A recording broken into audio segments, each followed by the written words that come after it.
Hello, friends. Welcome to Thursday study, The Land Restored. The Land Restored. Now, we know from looking at scripture that God's people are not faithful in the land he has given them. That there are times when they leave their covenant relationship with God that he has to allow other enemies to conquer them, other nations to subjugate them. But he listens to his people. And if they repent and if they confess and if they forsake, God often restores. God brings them back to the land, to the possession that he has given them. This is the case, for instance, when they go into Babylonian captivity. God hears them, right?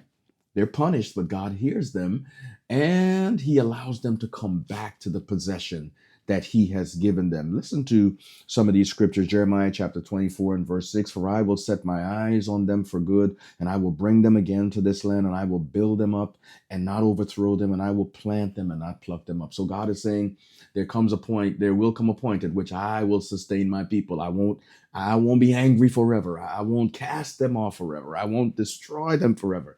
God's heart of mercy yearns for us to come back to him. Jeremiah 31 and verse 16, thus says the Lord, restrain your voice from weeping and your eyes from tears, for your work will be rewarded and they will return to the land, right, of the enemy. Ezekiel 11:17, therefore says the Lord, thus says the Lord, I will gather you from the peoples and assemble you out of the countries among which you have been scattered, and I will give you the land of Israel. And so it goes on and on.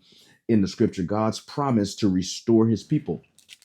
Now we know from the Bible that there is a change that happens. The Bible also predicts that the blessings of the promised land forfeited by the people of God would be restored not only at the end of time when Jesus returns. That's one restoration, and the new heaven and the new earth, which the lesson speaks about today, that's a restoration.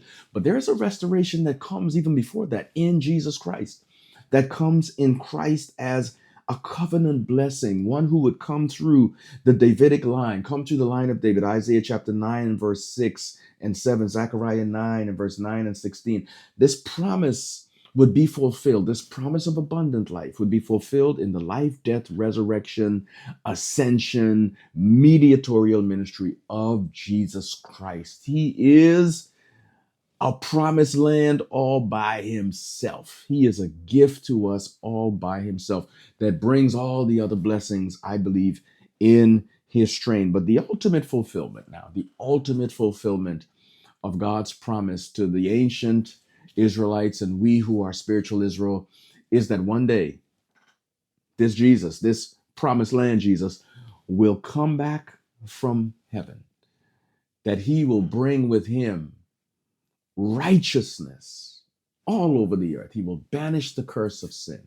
And after 1,000-year period with him, the new heaven and the new earth will settle into this destroyed cavern of the universe, and we will live in peace with God forever.